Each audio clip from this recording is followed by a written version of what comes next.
Huwag mong lutuin ang kaldereta hanggat hindi mo alam ito. Isang maling hakbang, mapurol ang lasa. Simple lang ang koreksyon, pero bihira ang gumagawa.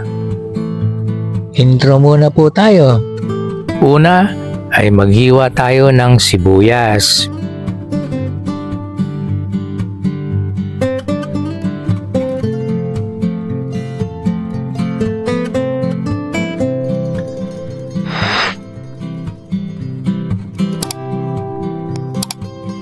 Isunod natin ang bawang. Masarap ang kaldereta kapag maraming bawang tayong nilagay.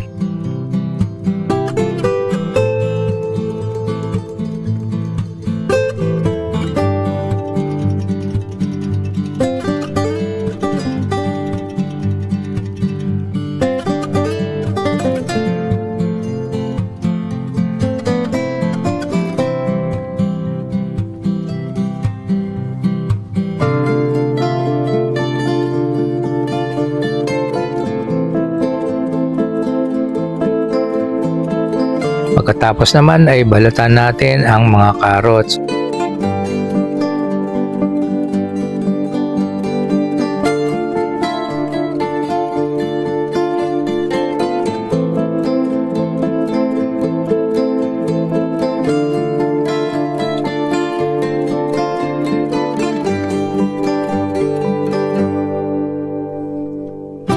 Ganon din ang mga patatas.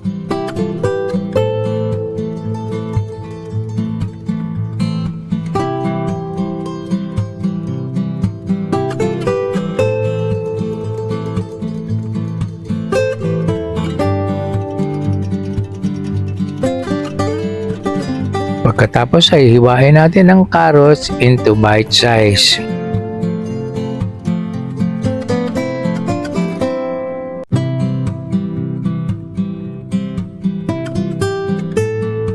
Ganon din ang mga patatas.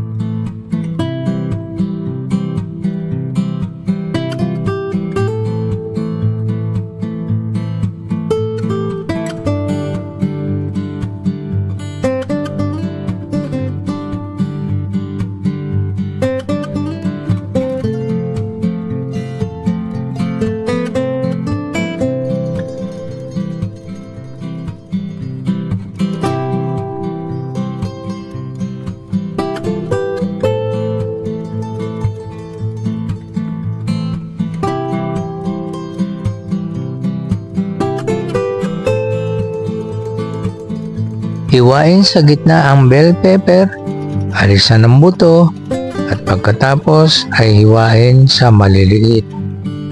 Alam nyo, kung kulang ang mga ingredients ninyo tulad nitong bell pepper, nagpapabango lang naman ito ng ating ulam.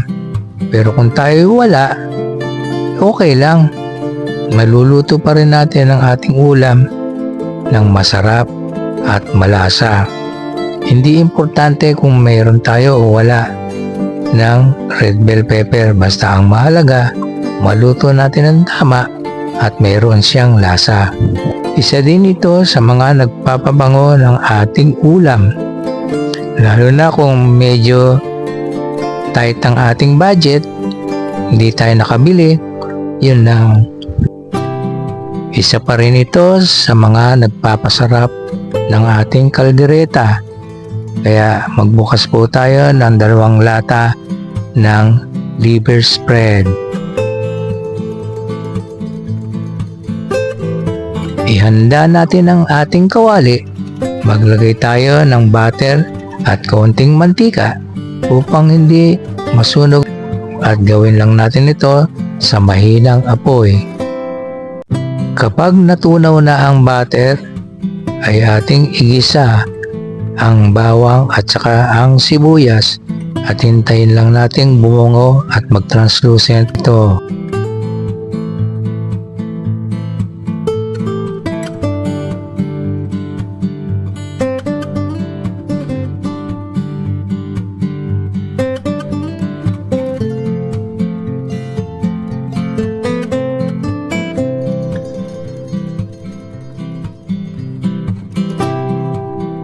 Ihulog ang mga carrots at ang patatas at igisa ng mga ilang minuto upang mag-brown lamang siya at di madurog kapag lagyan na siya ng sabaw.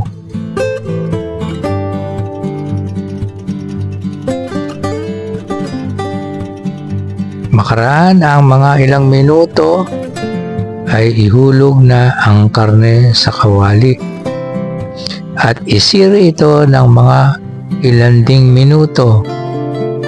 Lagyan po natin ng tubig para pakuluan natin ang baboy ng mga 40 minuto. Pagkatapos ay atin pong takpan.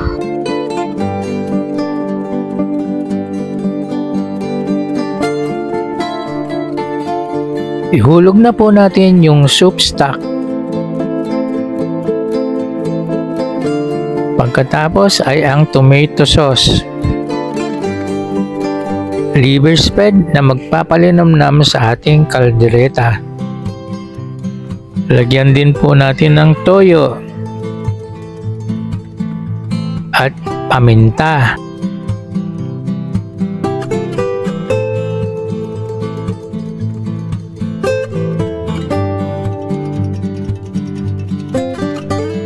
Ihulog na ang red bell pepper para bumango ang ating kaldereta.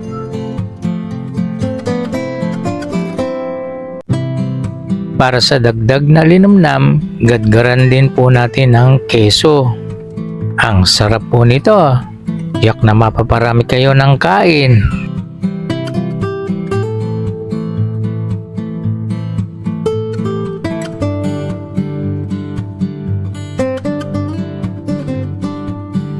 Tikman po natin kung tama na ang lasa. Okay na to. Ngayon ay ilagay na po natin siya sa tray.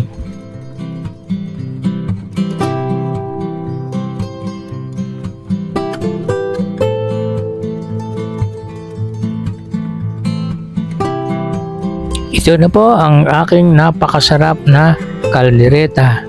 Kung nagustuhan po ninyo ang aking video, paki-like lang po, paki-subscribe at i-hit nyo na din po ang notification bell para updated po kayo sa lahat ng bago kong upload.